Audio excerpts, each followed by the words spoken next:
Mali, première réaction politique aux propos du président français.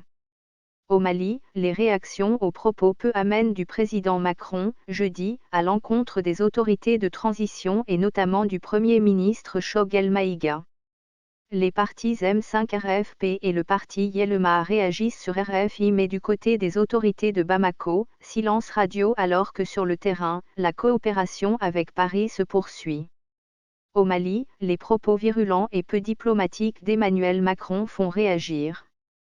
Après les accusations, samedi dernier à la tribune de l'Assemblée générale de l'ONU, du Premier ministre de transition Choguel Maïga d'un abandon en plein vol de son pays par la France, le président français a notamment parlé jeudi soir d'une honte qui déshonore ce qui n'est même pas un gouvernement, dénonçant un gouvernement peu légitime issu de 2 coups d'État.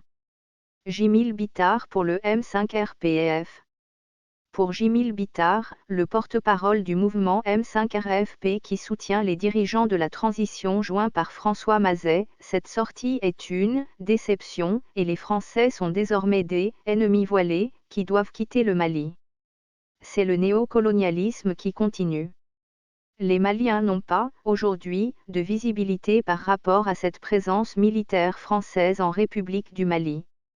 Il y a beaucoup de non-dits.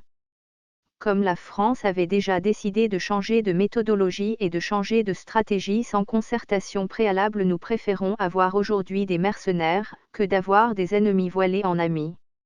RFI, pour vous, on en est là. Les Français sont devenus des ennemis voilés. Oui, des ennemis voilés. Je ne dis pas le peuple français, les gens français, je parle de la politique française à l'heure actuelle, nous disons non et nous allons nous assumer jusqu'au bout. C'est à nous, maintenant, de décider de qui peut rester, qui ne peut pas rester. Les Français doivent partir. Ils nous ont abandonnés. Nous disons que ce n'est plus à eux de nous dire qu'ils vont partir. Le peuple va demander simplement à ce qu'ils partent. Hamidou Doumbia pour Yelema. De son côté, le parti Yelema critique le ton paternaliste du président français et considère de manière générale que cette guerre diplomatique ne fait que renforcer les djihadistes. Gaël Alex a joint Hamidou Doumbia, secrétaire politique et porte-parole du parti Yelema. Le ton du président Macron est un peu paternaliste. Il aurait dû retenir les leçons de ce qui s'est passé à Pau. Les populations africaines n'étaient pas du tout contentes du fait qu'on ait convoqué, d'une certaine manière, leurs responsables. Le président Macron aurait pu utiliser un ton beaucoup plus diplomate, aurait dû adopter une autre démarche qui aurait pu permettre d'apaiser les tensions. Nous avons un peuple qui souffre depuis plus de 10 ans de terrorisme. Que les populations entendent cette guerre diplomatique qui ne dit pas son nom, ça renforce encore les djihadistes. Les 2 États doivent se comprendre, discuter d'un partenariat gagnant-gagnant. Et il faut que les 2 États tirent les leçons nécessaires de ce qui s'est passé. S'il y a exaspération, c'est que les populations ont du mal à voir l'efficacité de l'intervention des forces étrangères sur le territoire malien. À Bamako, officiellement, un peu comme si pour le moment on refusait l'escalade, il n'y a pas de réaction après la sortie du président français, rapporte notre correspondant, Serge Daniel. Et sur le terrain, c'est main dans la main que les troupes françaises et maliennes travaillent.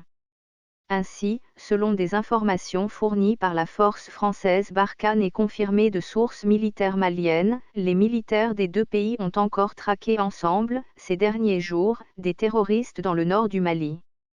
C'est le cas dans la région de Gossi, où le groupement tactique désert de Barkhane et une campagne des forces armées maliennes ont neutralisé des groupes terroristes.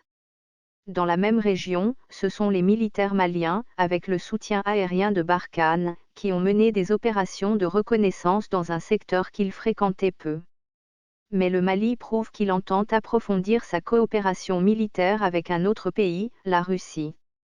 Tôt, ce vendredi, le ministre malien de la Défense, le colonel Sadio Camara, s'est rendu à l'aéroport de Bamako pour réceptionner 4 hélicoptères vendus à son pays par la Russie. Source, RFI.